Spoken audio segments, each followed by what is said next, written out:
আসসালামু আলাইকুম। Education care Facebook page এবং ইউটিউব চ্যানেলের নতুন একটি ভিডিও টিউটোরিয়ালে সবাইকে স্বাগতম। শিক্ষার্থীরা, আজকে আমরা নবম-দশম শ্রেণীর খুবই গুরুত্বপূর্ণ একটি কবিতা 'কপোতক্ষ নদ' যেটা লিখেছেন মাইকেল মধুসূদন দত্ত। এই কবিতাটির লাইন বাই লাইন ব্যাখ্যা থাকবে আজকের এই ক্লাসটিতে। তাছাড়াও এই ক্লাসটিতে থাকবে 'কপোতক্ষ নদ' কবিতার মূল ভাব এবং বিভিন্ন বোর্ডে আসা 'কপোতক্ষ নদ' কবিতা থেকে গুরুত্বপূর্ণ এমসিকিউ এর উত্তর থাকবে আজকের এই ক্লাসটিতে। তো দেরি না করে চলো শুরু করা যাক আজকের এই ক্লাসটি। আমরা শুরুতেই 'কপোতক্ষ নদ' যে কবিতাটি রয়েছে, এই কবিতাটির মূল ভাবটি একটু জেনে নিব। মাইকেল মধুসূদন দত্ত তার প্রিয় জন্মভূমি যশোর জেলার সাগরদাড়ি গ্রামে কপোতক্ষ নদের ধারে শৈশব কাটিয়েছিলেন। আচ্ছা, আমাদের যশোর থেকে যদি আমাদের ভিডিওটি কেউ দেখে থাকো তাহলে কমেন্টে জানিও কে যশোর থেকে আমাদের ভিডিওটি করছো। পরে তিনি বিদেশে চলে যান এবং ফ্রান্সে বসবাস করার সময় নিজের দেশ ও শৈশবের স্মৃতি তাকে গভীরভাবে নাড়া দেয়। তখন তিনি কপোতক্ষ নদকে গভীর ভালোবাসায় স্মরণ করেন। কবির মনে পড়ে সেই নদীর কলকল শব্দ, যার ধ্বনি যেন এখনও তার কানে বাজে। তিনি বলেন, অনেক দেশ ঘুরেও এমন স্নেহের নদী তিনি আর কোথাও পাননি। এই নদের জলে তার মনের তৃষ্ণা মেটে, কারণ নদীটি যেন মায়ের মতোই স্নেহময়। তাই তিনি ভাবেন, আর কখনো কি দেখা হবে প্রিয় নদের সঙ্গে? দূরে বসেই তিনি নদীকে বন্ধুর মতো ডাকেন, তার কাছে অনুরোধ করেন যেন তার ভালোবাসার কথা দেশের মানুষের কাছে পৌঁছে দেয়। কবির এই ভালোবাসা যেন প্রবাস থেকে জন্মভূমির প্রতি কাতর হৃদয়ে প্রকাশ। নদীকে তিনি শুধু প্রকৃতির হিসাবে দেখেন নাই, বরং নিজের আত্মার এক অংশ হিসাবে অনুভব করেন। তিনি বিশ্বাস করেন, দেশ থেকে দূরে গেলেও জন্মভূমির টানে ভুলে থাকা যায় না। কপোতক্ষ নদ তার কাছে শৈশবের সঙ্গী, ভালোবাসার প্রতীক। কবিতায় ফুটে উঠেছে স্মৃতির মায়া, দেশপ্রেম আর হৃদয়ের গভীর টান। শিক্ষার্থীরা, আমরা এখন আমাদের যে কপোতক্ষ নদটি রয়েছে, এই কপোতক্ষ নদ কবিতার লাইন বাই লাইন ব্যাখ্যাটা জেনে নিব। তার আগে আমাকে একটু কমেন্টে জানিয়ে দাও তোমরা কে কোথা থেকে আমাদের ভিডিওটি করছো।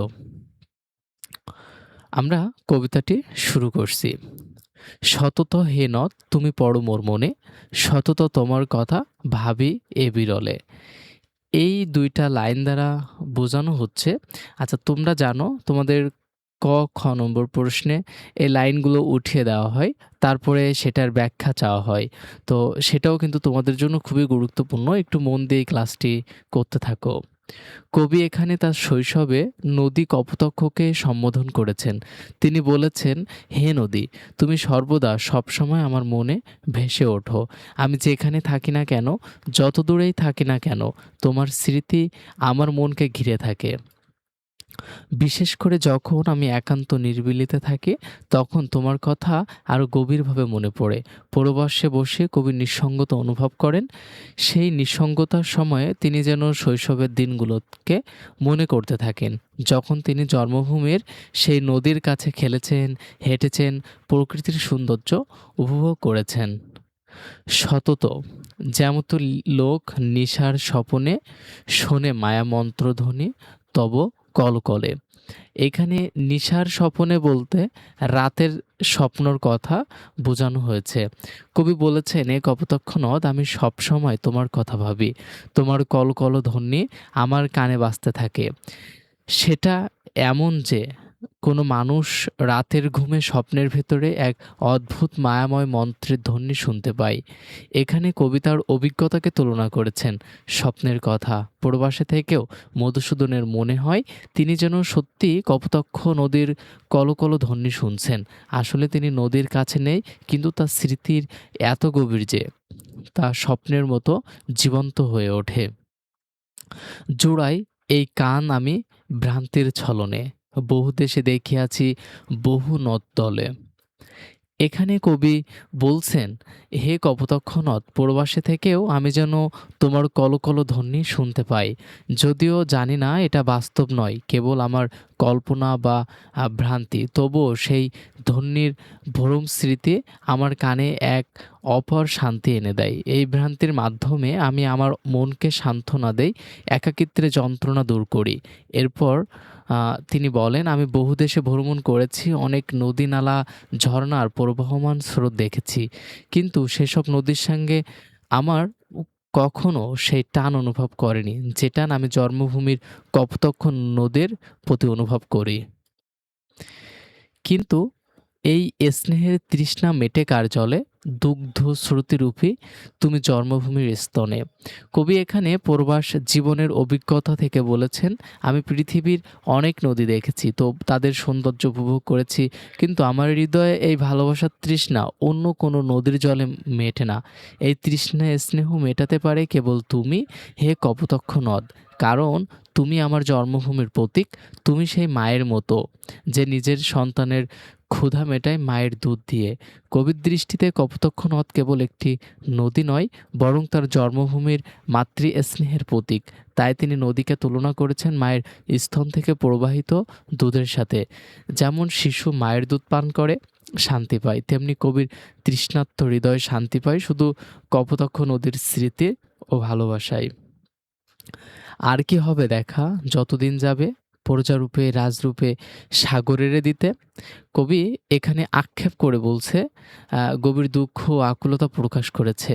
কবি প্রকাশ করেছে, হে কপোতাক্ষ নদ, আমি কি আর কখনো তোমার সামনে থেকে দেখতে পারবো?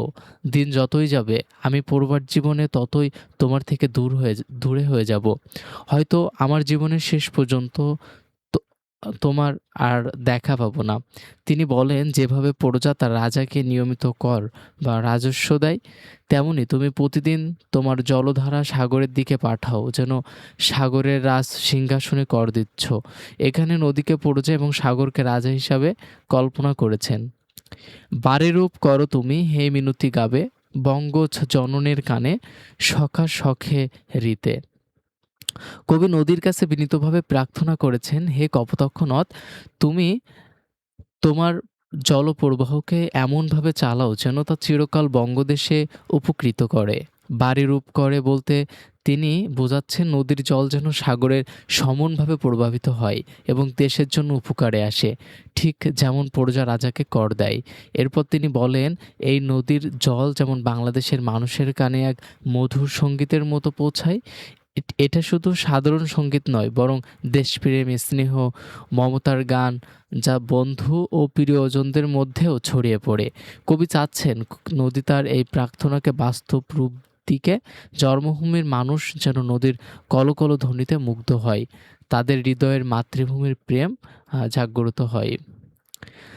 নাম তার এই প্রবাসে মজি প্রেম ভাবে, লইছে যে নাম তবে বঙ্গের সঙ্গীতে।